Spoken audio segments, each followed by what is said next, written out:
গত ভিডিওতে কিন্তু বলছিলাম যে আমাদের বাসায় আব্বা কিছু মেহমান দাওয়াত করছে, তো এখানে কিন্তু আমাদের মেহমানগুলা চলে আসছে, তো ওনাদেরকে খাবার দেওয়া হয়েছে। তো এখানে আম্মা শুটকি ভুনা করছিল, তারপর মাছের ভর্তা, তারপর চেওয়া মাছ ভুনা, তার মুরগির রোস্ট, গরুর মাংস আর হাঁসের মাংস রান্না করছে। তো আজকে পোলাও রান্না করে নাই, কারণ পোলাওটা সবাই পছন্দ করে না, তো এই জন্য সাদা ভাত রান্না করছে। তো এখানে আবার আমি আম্মাকে কিছু হেল্প করতেছিলাম। তো এখানে হাঁসের মাংসগুলো আমি আবার বেড়ে তাদের কাছে দিচ্ছিলাম গরম গরম, কারণ এগুলো আগে বাড়লে হয়তো বা ঠান্ডা হয়ে যাবে শীতের দিন, তাই জন্য গরম গরম কিন্তু বেড়ে তারপরে দিচ্ছিলাম।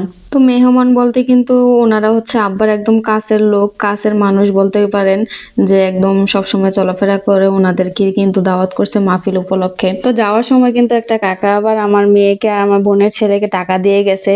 তো মেহমান কিন্তু এখন চলে গেছে। তো মেহমানরা কিন্তু আমাদের জন্য অনেক কিছু নিয়ে আসছে।